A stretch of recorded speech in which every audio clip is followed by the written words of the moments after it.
e que eles estavam possivelmente lidando com um serial killer de ratos. Imagina se o Stuart descobre que ele foi adotado, mas outros como ele são cobaias em laboratórios que testam produtos. E a gangue de felinos bola um plano de sequestro que eventualmente se torna uma tentativa de homicídio. Quão forte é a influência do audiovisual sobre a sociedade? Se eu assistir Hannibal, será que eu vou querer sair por aí comendo gente? E se eu assistir Skins durante a minha adolescência, será que eu vou querer ir em festas usar drogas? Um filme como Ela é o Cara vai me fazer perceber que o machismo é ruim? Ou talvez um filme como O Pequeno Stuart Little finalmente acabe com o preconceito que temos com a parte roedora do nosso ecossistema. Eu não posso responder por todas essas obras porque eu não estudei o gráfico delas, mas eu fui atrás dos dados registrados sobre a compaixão por ratos desde o lançamento de O Pequeno Stuart Little lá em 99 e como vocês podem perceber, ela está cada vez menor e essa linha se inclina ainda mais em lugares que a presença dos ratos é maior do que o normal, como Nova York e Paris. Inclusive, a prefeitura de Nova York fez um pronunciamento muito sério sobre esse assunto. Observem. Fighting crime, fighting inequality, fighting rats. Some of the same folks that are criticizing us now called me a murderer because I was killing rats. I hate rats. Shut down the all-night, all-you-can-eat rat buffet. The rats are absolutely going to hate this announcement. The rats don't run this city. We do. Parece que as autoridades não gostam muito dos ratos. Mas o público tem os seus motivos para sempre desconfiar das autoridades, né? Então eu fui atrás de mais dados para mostrar para vocês. E as famílias? Como as famílias se sentem? Como vocês podem perceber pela falta de números nesse gráfico, a adoção de ratos como filhos legítimos de famílias humanas nunca existiu. E eu confirmei essa informação não só no Brasil, mas nos outros 192 países ao redor do mundo. E os resultados foram constantes. Vazios, gráficos vazios. Com isso, eu cheguei na conclusão de que O Pequeno Stuart Little se passa numa realidade diferente da nossa. Pois nenhuma história triste de um órfão carismático que só queria ser amado conseguiu mudar esses gráficos. Mas na realidade do filme, o Stuart ganha um carro e uma cama gigante de tão privilegiado que ele é. Um rato motorizado. Se a leptospirose já mata em 4 patas, imagina onde ela pode chegar em 4 rodas? Fica aqui a minha indicação de quem poderia ser o vilão de Velozes e Furiosos 11.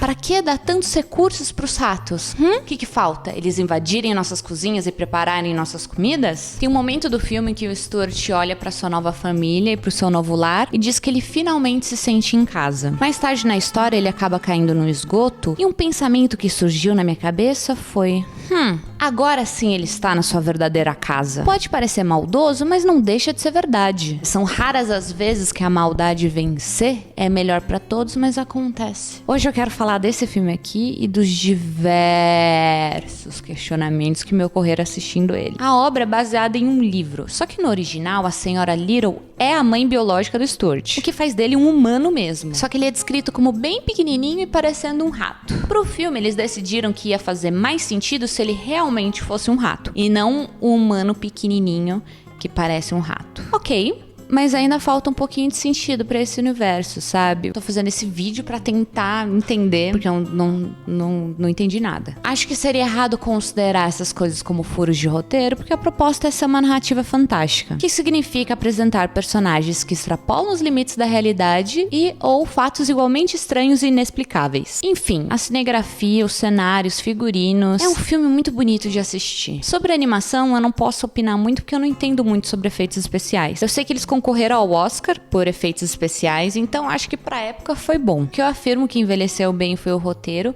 que curiosamente foi escrito pelo M. Night Shyamalan. Sim, a pessoa que só se envolve com filme de terror se metendo num filme de comédia pra toda a família. E essa frase vale tanto pra ele quanto pra mim. Revendo agora adulta, eu achei as piadas bem boladas e toda vez que os gatos apareciam, eu ri em voz alta. Só que eu nunca rio em voz alta, eu sou uma pessoa que ri internamente, sabe? Foi difícil manter a pose murchinha assistindo esse filme. Ei, Snow! Abre aí, rapaz! Tô morto de fome!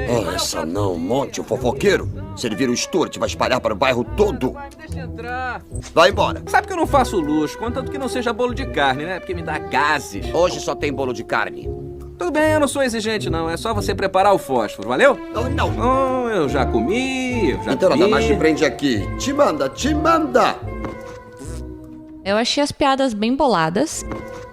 Agora, o timing da edição é meio merda às vezes, sabe? Tem horas que alguém faz uma piada e eles seguram o take, não corta pra outra coisa. Como se fosse entrar uma trilha de risada, tipo sitcom. Mas não entra nada, e aí fica um silêncio constrangedor. Sei que nós acharemos uma coisa na medida pra ele. Aqui temos bem surfista. Bem chefe. Lenhador. Tão elegante. Ficou igualzinho um Little. Fiquei? Que bom. Eu pensei que ia ficar igual o Ben. Eu queria me retratar com vocês porque eu disse alguém faz uma piada e dei exemplo de um rato fazendo uma piada. Esse maldito fofuchinho fala coisas tão amáveis durante o filme que eu comecei a ver ele como gente, mas não, tá? Eu não vou cair nesse papinho. Eu já deixei um deles entrar na minha cozinha e preparar minha comida. Eu não vou cair nessa cilada de novo. Talvez eles tenham feito isso pra galera rir no cinema, mas e quem vai assistir sozinho em casa? Faltou planejar o que aconteceria se uma mina aleatória no Brasil resolvesse, anos depois do lançamento do filme, falar sobre ele pra um videozinho no YouTube, sabe? Faltou pensar no constrangimento que ela sentiria nesses rápidos segundos de silêncio. Tirando essa sacanagem aí deles, eu continuo amando esse filme na mesma intensidade que eu amava quando eu era criança. Na verdade, talvez até mais. Porque como adulto, eu consigo apreciar a parte técnica e também entender melhor as piadinhas. Dito isso, esse filme não faz sentido. O universo que eles criaram simplesmente não tem lógica. Na narrativa fantástica, é necessário que o texto obrigue o leitor a considerar o mundo dos personagens como um mundo de pessoas reais. Então é isso que eu vou fazer. Considerando que o mundo de O Pequeno Stuart Little existe, eu quero levantar alguns questionamentos e passar adiante, sabe? A dor de cabeça que essa história me deu. O filme começa com os pais da família Little deixando seu filho George na escola e indo para um orfanato adotar um segundo filho. Chegando lá, eles se deparam com o Stuart e rapidamente formam uma conexão com ele, decidindo que esse rato será o novo membro da família. Imagina as outras criancinhas vendo um rato sendo adotado e elas não. Cenas assim me fazem imaginar a porta de um fogão se abrindo e de lá de dentro saindo um trauma bem quentinho. Cheirinho de trauma. Aqui eu já tenho várias dúvidas. Se perguntar por que tem um rato no orfanato é muito simplista. Vamos aprofundar um pouquinho. A dona do lugar não aconselha que casais adotem crianças que não sejam da mesma espécie que eles, porque nunca dá certo. Ou seja, nesse mundo existe a possibilidade de adoção de outros animais que não só os ratos. Não é aconselhável, mas existe. Tanto que ela falou outras espécies. Só que o gato da família, o Sininho, é considerado um pet e não um membro da família. Isso faz ele se sentir inseguro e ameaçado pelo Stuart, que é um conflito muito bom pra se ter no filme, e eu tô 100% do lado do Sininho, tá? Ele é um ícone mimado e arrogante, eu daria minha vida por ele. Então eu queria agradecer muito a todos vocês, porque agora eu sei contos de fadas são reais. Contos de fadas são reais. Acho que vou cuspir uma bola de pelo. Então, se é possível adotar outras espécies, por que o gato é pet? Não é à toa que ele bola um plano pra matar o Stuart. Porque imagina se o seu irmão é considerado um membro da família e você é considerado um bicho de estimação, tá? Um bicho de estimação que não tem quarto e come ração. Seu irmão tá jantando na mesa. Maldito. Um vai no veterinário quando tá doente. O outro é atendido por um médico. Um médico. Eu tinha entendido que o Stuart era considerado um humano no espírito, sabe? Agora, biologicamente? E por acaso o médico sabe tratar rato? Sabe o que o médico trata? A porra da doença que o rato passa. É isso que o médico trata. Uma doença que, pelo jeito, não existe nesse filme, porque a mamãe Little passa metade do filme enfiando a fuça dela na fonte de contaminação. Outra coisa, os gatos conversam entre si e com o Stuart, mas na frente dos humanos, o Sininho só mia. Como assim? Não é tipo Toy Story que eles precisam manter um grande segredo. Os humanos já estão de boa com um rato falando, eles não vão de boa com um gato falando? Tipo assim, se pros humanos alguns animais falam, os outros animais são mudos? Confuso. Então, pelo jeito, os animais pets não podem falar e os animais que são da família podem falar. Mas como acontece a distinção entre um animal que vai ser pet e um animal que vai ser filho legítimo? Eu sei que você considera o seu animalzinho como parte da família, mas legalmente ele não é. E os questionamentos que eu tô fazendo não são sobre você. Para de perder o foco. Mais tarde no filme, o casal tenta descobrir quem são os pais verdadeiros do Stuart. Mas aí essa mulher diz que é difícil de encontrar famílias de ratos, sabe? Porque eles são péssimos com documentos. Ou seja, realmente existe uma documentação que oficializa um animal como parte da sua família. Mas quem faz essa escolha de qual animal é filho e qual animal é filho? Se o Sininho sabe falar e mora na casa, qual a diferença dele com o Stuart? Se o Stuart tem que usar roupa, quer dizer que o Sininho tá nu? Ou se você é um bicho de estimação, a nudez não vale nada porque você é irracional, mas ele fala, então ele é racional. Ai. E aí o nosso querido foi de ícone pra tarado que fica se exibindo em público. Eu vou considerar que pra pet a nudez é irrelevante que nem pra bebê, sabe? Porque por mais que ele seja racional, ele é inocente demais. Afinal, esses pais não iam estar de acordo com um pelado morando na casa com o filho deles, né? Né? Alguém me responde. Voltando pra história, os Little adotam um rato e o George não aceita muito bem a chegada do Stuart na casa. Quando ele pediu por um irmãozinho, não foi bem isso que ele quis dizer. Tá vendo, gente? O poder da manifestação é perigoso. Quando o resto da família Little faz uma visita pra conhecer o Stuart, eles até estranham, mas logo em seguida já são super receptivos. Só que o George fica, vocês estão malucos? Galera, isso aqui não é o meu irmão, é um rato. Então, nesse mundo, existe a concepção de que adotar um rato é algo esquisito, mas os adultos aceitam bem porque eles já têm mais vivência e entendem que tá tudo bem o amor entre espécies. Que as suas diferenças não te impedem de amar o próximo. É uma linda lição. A moral desse filme é uma gracinha, mas eu não tô nem aí pra isso, eu quero entender o funcionamento das coisas. Pros humanos já tá normalizado esse amor, mas pelo jeito é um absurdo pros gatos. Tipo assim, eu sei que não são só os membros da família Little que estão ok com a presença do Stuart. Uma hora eles vão comprar roupa e o vendedor da loja tem um monte de lookzinho de boneco que também serve em rato. Tem até vestuário, um vestuário claramente pra ratos, porque boneco não precisa de privacidade pra se trocar. Uma hora, uns ratos também tentam pedir táxi, então claramente a humanidade já aceitou a convivência com os ratos nesse filme. Mas os gatos, não. Em certo momento, o Sininho pede pro Stuart ficar longe das janelas, porque se os gatos da vizinhança descobrirem que ele convive com um rato, ele vai virar motivo de chacota. Afinal, um é gato e o outro é rato. O Stuart até pede, será que a gente não pode conviver bem e dividir a família? Ao que o Sininho fica puto e responde, leia meus raivosos lábios rosados. Não. Não acredito que eu tô discutindo com um petisco. Essa frase é sensacional e eu acho que a gente pode começar a usar com os peguetes que a gente não quer nada sério. Quando os gatos de rua descobrem a bizarrice que tá rolando dentro daquela casa, eles ficam completamente chocados. Um gato não pode pertencer a um roedor. E o Sininho é pet. Ou seja, qualquer membro da família vai ser seu dono. E o Stuart é o quê? Membro da família. Como diria o parente homofóbico no almoço de família que você foi obrigado a participar, onde o mundo foi parar é contra a natureza. Segundo esse gatinho, se a união entre ratos e humanos se espalhar, vai prejudicar os gatos de todo o mundo. Então pera, quer dizer que não é comum um casal adotar um rato? É normal ou não é normal? Tô confusa. Os humanos se acostumaram muito fácil com a ideia, mas pros gatos parece que é um acontecimento inédito. Como assim? Eu tô muito confusa. Aí a gangue de felinos bola um plano de sequestro que eventualmente se torna uma tentativa de homicídio, mas eu tô me adiantando, depois a gente volta nesse assunto. Conforme os dias vão passando, o Stuart e o George acabam criando uma conexão. E a criança humana finalmente enxerga a criança roedora como seu irmão. Oh, que fofinho! O George presenteia o Stuart com um carro e eu fiquei me perguntando, ratos precisam de CNH?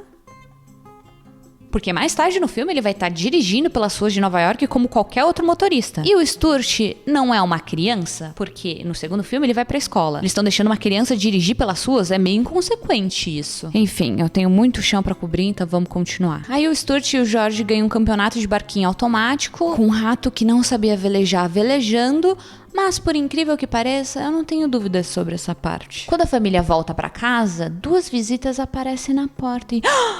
são os pais verdadeiros do Stuart? O drama que vai começar é ótimo. E agora, vamos às dúvidas. A mãe tá de rímel. Isso quer dizer que existe maquiagem para ratos? É isso que as marcas querem dizer quando elas falam que testam seus produtos em animais? Os testes em animais no nosso mundo não são muito bacanas, mas no mundo deles, né, em que os bichinhos são racionais, deve ser considerado tortura, não? No nosso também é, mas no deles deve ser considerado uma tortura que não poderia ser permitida. Imagina se o Stuart descobre que ele foi adotado, mas outros como ele são cobaias em laboratórios que testam produtos. E se o Stuart descobre que o médico que te atendeu provavelmente abriu algum familiar seu na faculdade de medicina? Traumático. E o que isso significa sobre a alimentação humana? Porque se o Stuart e o Sininho são racionais, um bifinho suculento também não seria? Como que eu vou assistir a cena em que a família janta em paz agora? O bolo de carne está uma delícia, é uma frase de psicopata, Dr. House. Enfim, os pais verdadeiros do Stuart aparecem e levam ele embora, sem nenhum aviso do orfanato. Eles também não apresentam nenhuma documentação para provar o que eles estão falando. Mas, pra ser sincera, é de se esperar, né? Porque, afinal, os ratos são péssimos com documentos. Assim, ainda é estranha a facilidade que eles têm para tirar o Stuart dos Little. Mas, como não é a coisa mais estranha desse filme, eu não vou ficar perdendo tempo com isso. Pouco depois, a galera descobre que esses ratinhos eram picaretas, porque os verdadeiros pais do Stuart morreram num acidente num supermercado há muitos anos. Uma pilha de latas de sopa caiu em cima deles e foram precisos 3 empacotadores para desenterrar os corpos. E o estrago foi tanto que eles tiveram que ser identificados pela arcada dentária. Muito trágico. Eu tenho muitas perguntas. Se rolou identificação dentária, quer dizer que a polícia foi envolvida? Foi preciso abrir uma investigação? Isso quer dizer que existe crimes contra animais? No nosso mundo você também não pode maltratar de animal, obviamente, mas em Stuart Little esses crimes são levados a sério como se fossem pessoas. A polícia é acionada sobre o sequestro do Stuart, eles estudam o local do crime e até coletam digitais. Mas o que isso quer dizer sobre crimes com outros animais? Eu já tive que matar algumas aranhas na minha vida, tá? E tem até registro disso aqui no canal. Eu estaria presa nesse mundo? Eu seria condenada por homicídio doloso? E teve uma vez que eu pisei numa aranha sem querer. Aí eu seria condenada por homicídio culposo? Se alguém atropela um esquilo na estrada, é preciso prestar socorro? E se você, sem querer, esmaga uma formiga?